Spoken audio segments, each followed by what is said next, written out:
Technical chat, slightly technical. I've got one foot in the sciences, the other one in the arts, and I've become aware that 5G is on its way, and I don't know much about it, so I'm starting to find out. It's going to be fascinating, and on this channel I'm going to be looking at different aspects of what the 5G revolution is going to mean, because there are many, many things we could look at.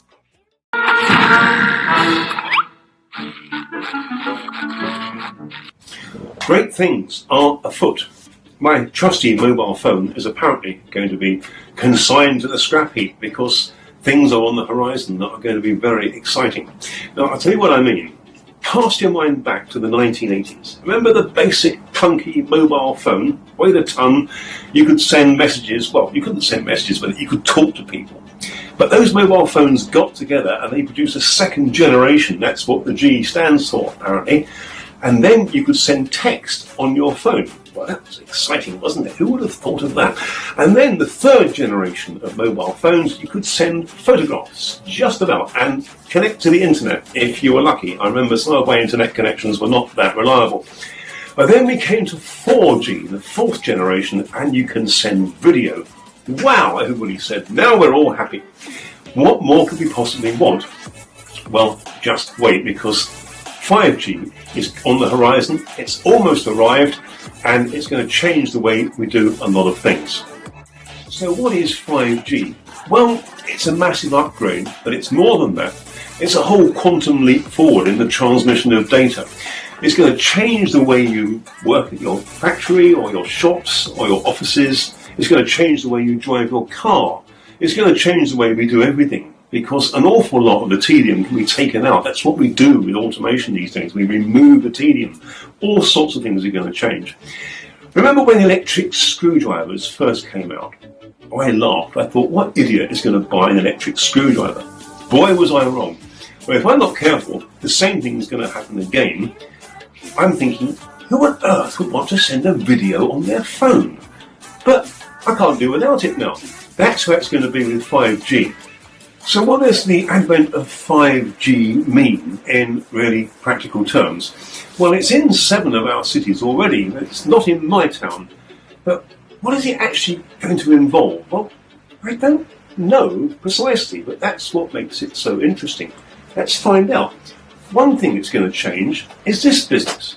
Loads of people are really getting into this. Virtual reality and augmented reality systems. Now, these take up an awful lot of data. But an awful lot of data is exactly what 5G is going to be great at. And there are other applications too. The way your car drives. It might be possible to automate your car and automate your house. Maybe you could give your house a signal that sets it up for you, draws the curtains, dims the lights, puts on the TV and sets up the central heating. Who knows? It's going to be fun to find out. The way you work at your office or factory, that's going to change. A whole load of things are going to change, and we'll be looking at these things in greater detail later on. Some people are concerned about the effect of mobile phones on our brains because they are emitting microwave radiation after all. And you need to be very careful about this because there are a lot of people in the media trying to stir it up, and all sorts of scare stories appear in various papers. But that's their business. They're in the business of creating scare stories to sell papers. I want the actual facts, and I haven't got all of them yet. In fact, very few people have, because this is a new phenomenon. Research is ongoing.